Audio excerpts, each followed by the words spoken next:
जी हाँ, ईरान के अंदर घुसा है अमेरिका। क्यों? अपने पायलट को ढूंढने के लिए। F-15 जो ईरान ने मारकर गिराया है, पायलट ने इजेक्ट किया, ये रहा पैराशूट।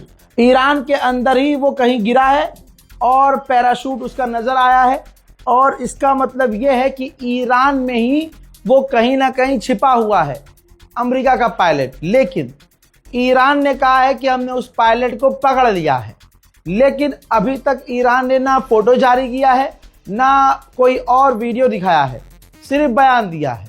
लेकिन अमेरिका को ईरान पर भरोसा नहीं है, इस वजह से ईरान के अंदर घुस गया अमेरिका। ये देखिए, हेलीकॉप्टर अंदर ये घुस रहा है, ये काफी निचले स्तर पर, बिल्कुल नीचे नीचे उड़ रहा है ताकि ईरान इसे हिट न कर सके। लेकिन एक फोटो आपको दिखा रहा हूं, ये देखिए, धुआं निकल रहा है। ईरान ने कहा है कि हमने अमेरिका के हेलीकॉप्टर को भी हिट किया है। तो दोस्तों, अपने पायलट को ढूंढने के लिए अमेरिका ईरान में घुसा और ईरान ने उनके हेलीकॉप्टर्स पर भी हमला कर दिया। हजरात, कल डोनाल्ड ट्रंप ने मैक्रोन के खिलाफ बयान दिया और आज ईरान ने ऐलान किया कि हमने फ्रांस के राष्ट्रपति इमैनुअल मैक्रोन की बात सुनी समझी और हमने उनके एक जहाज को, टैंकर को निकलने दिया। यानी क्लियर है, जो भी देश आज अमेरिका के खिलाफ जिगरा रखेगा बोलने का, ईरान उनको मदद देगा और उनके टैंकरों को जाने देगा। बहरीन ने कहा है कि 617 ड्रोन और दर्जनों मिसाइल हम अभी तक रोक चुके हैं ईरान। हजरात, कुवैत के पावर प्लांट और जो वाटर प्लांट पर हमला हुआ है, ईरान ने निंदा की है। ये रही वीडियो, ईरान ने निंदा की है। ईरान ने कहा कि ये हमारा काम है ही नहीं, हमारा क्या मतलब इस कुवैत के पावर प्लांट पर और कुवैत के वाटर प्लांट पर हमला हम क्यों करेंगे। यह हमला इजराइल ने किया है और इजराइल इलाके को ईरान के खिलाफ मैदान में उतारना चाहता है। इसके अलावा ईरान ने स्ट्रेट ऑफ हॉर्मुज से जापान के एक टैंकर को जाने दिया है जिसमें LPG गैस मौजूद है। मेरे दोस्तों, पाकिस्तान के अंदर मोहसिन नकवी जो मिनिस्टर हैं बता रहे हैं कि प्रधानमंत्री से बात करने के बाद, प्राइम मिनिस्टर से बात करने के बाद इस्लामाबाद के अंदर सारे पब्लिक ट्रांसपोर्ट फ्री कर दिए गए हैं। जाहिर सी बात है, पेट्रोल महंगा, डीजल महंगा, गैस महंगी, अब पब्लिक ट्रांसपोर्ट को फ्री करके 30 दिन के लिए, जी हाँ 30 दिन के फ्री करके राहत दी गई है। लास्ट लाइन कॉपी की है बिल्कुल डोनाल्ड ट्रंप के स्टाइल में, लिखा है चचा ने कि thank you for your attention to this matter. हर आदमी डोनाल्ड ट्रंप की लाइन कॉपी करने में लगा हुआ है। ठीक इसी तरह से UAE ने भी कहा है कि हमने काफी सारे ड्रोन और मिसाइलें ईरान की रोकी हैं। UN की बिल्डिंग अमेरिका में है और उस UN के लिए जो ईरान के एम्बेसडर थे वो अमेरिका में रह रहे थे, क्योंकि भाई UN का जब दफ्तर ही वही है। तो अमेरिका ने UN के ईरानियन एम्बेसडर को अमेरिका से निकाल दिया, टैंकर फ्रांस का निकलने दिया।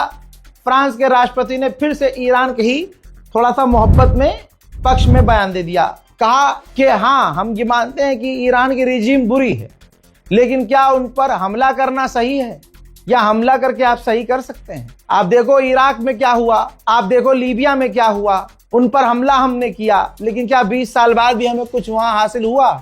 तो ईरान पर हमला करके ये सब चीजें खराब करने की कोई जरूरत नहीं थी, बल्कि किसी भी देश की अखंडता का हमें सम्मान करना चाहिए। लगता है साले को एक टैंकर और चाहिए।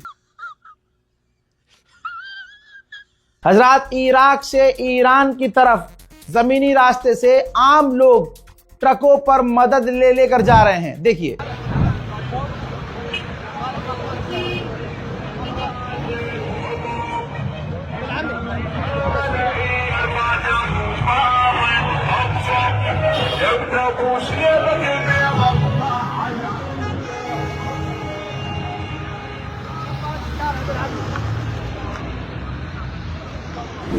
बात मदद की आई है तो बता दूं, बहुत ज्यादा कंफ्यूजन है। देखिए, जेनेवा कन्वेंशन लॉ के हिसाब से कोई भी देश के लोग दूसरे देश को डायरेक्ट पैसा नहीं भेज सकते, लेकिन भारतीय लोगों की जिद थी कि हमें ईरान को मदद भेजनी है, तो आनन फानन भारत की ईरान एम्बेसी ने एक अकाउंट खोला भारत में और उसकी जानकारी पब्लिक डोमेन में डाल दी और लोग UPI करने लगे, डायरेक्ट अकाउंट में ट्रांसफर करने लगे। जो अकाउंट होल्डर नहीं है वो अपना सोना चांदी बर्तन देने लगे कश्मीर से कन्याकुमारी तक। अब यहां खबर आती है कि भाई मदद तो वहां जा ही नहीं सकती, तो क्या होगा? तो भाई इसका प्रोसेस ये था कि जो लोग मदद दे रहे हैं वो जैसे सोना चांदी आपने दिया है, वो ईरान अपनी एम्बेसी में या आप लोकल बैंक में, अपने लोकल बैंक में जब आप जाकर वो सोना चांदी दे देंगे तो उसका पैसा बैंक कन्वर्ट कर देगा, उसको बैंक पैसे में कन्वर्ट कर देगा। वो पैसा ईरान एम्बेसी को मिलेगा। ईरान एम्बेसी भी वो पैसा डायरेक्ट ईरान नहीं भेज सकती। तो लॉ है, यूएन का लॉ है, जेनेवा कन्वेंशन लॉ के हिसाब से कोई भी दुनिया का देश, सिर्फ ईरान के साथ नहीं है, कोई भी दुनिया का देश दूसरे देश को डायरेक्ट इस तरह से पैसे नहीं भेज सकता। ठीक है, ये सबके लिए लॉ है, ईरान के लिए नहीं है सिर्फ। तो प्लान ये है कि जो पैसा आपने ईरान एम्बेसी को भेजा है, ईरान एम्बेसी क्या करेगी, उस पैसे से ही भारत के अंदर ही मेडिकल किट, मेडिकल की और चीजें, ऑक्सीजन हो गया, मेडिकल की और भी तमाम चीजें होती हैं, दवाइयां होती हैं, वो आपके पैसे से खरीदी जाएंगी और भारी मात्रा में उसे खरीद कर यहां से ईरान एम्बेसी डायरेक्ट ईरान भेजेगी। समझ में आ गया? तो कंफ्यूजन पैदा ना हो। पहली बात, किसी को ये ना लगे कि हम जो सोना चांदी भेज रहे हैं ये ऐसे ही गाड़ी में डाल के, जहाज में डाल के ईरान जाएगा, ऐसा नहीं होगा। हाँ, आपके जो पैसे हैं, चाहे सामान हो चाहे कुछ हो, उसको पैसे में कन्वर्ट करके भारत में ही उस पैसे से मेडिकल किट ईरान एम्बेसी खुद खरीदेगी। जो भी उसे चाहिए होगा ईरान एम्बेसी खुद खरीदेगी और उसे बाई एयर यहां से ईरान भेजा जाएगा। नेतन्याहू ने कहा है कि हम ईरान के टॉप लीडर, टॉप कमांडर को ट्रंप और हम मिलकर टारगेट कर रहे हैं और आगे इसी तरह से हम टारगेट करेंगे। मिडिल ईस्ट में हो रही इस जंग की वजह से यूरोप बहुत ज्यादा जेट फ्यूल शॉर्टेज फेस कर रहा है। अभी तो 3 गुना ज्यादा महंगा हो गया है जेट फ्यूल, अब तो कम भी पड़ रहा है। तो यूरोप के लिए बहुत बड़ी मुसीबत है। ईरान के पूर्व विदेश मंत्री ने कहा है कि ईरान खुद को विजेता घोषित करे और जंग खत्म कर दे। ईरान ने रशिया के विदेश मंत्री से फोन पर बात करके तमाम हालात शेयर किए हैं। उधर यूके अपना डिफेंस सिस्टम कुवैत में तैनात करने वाला है भारी मात्रा में। उधर ईरान ने अब जो नया हमला लॉन्च किया है उसका वीडियो भी जारी कर दिया है। जी हाँ, ईरान की मिसाइल पावर में कोई कमी नहीं है, ईरान के लॉन्चर में कोई कमी नहीं है।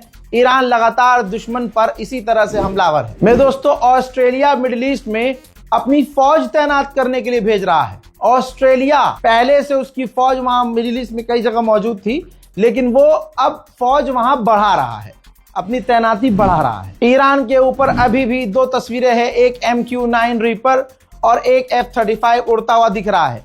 ये अपने पायलट को ढूंढ रहे हैं।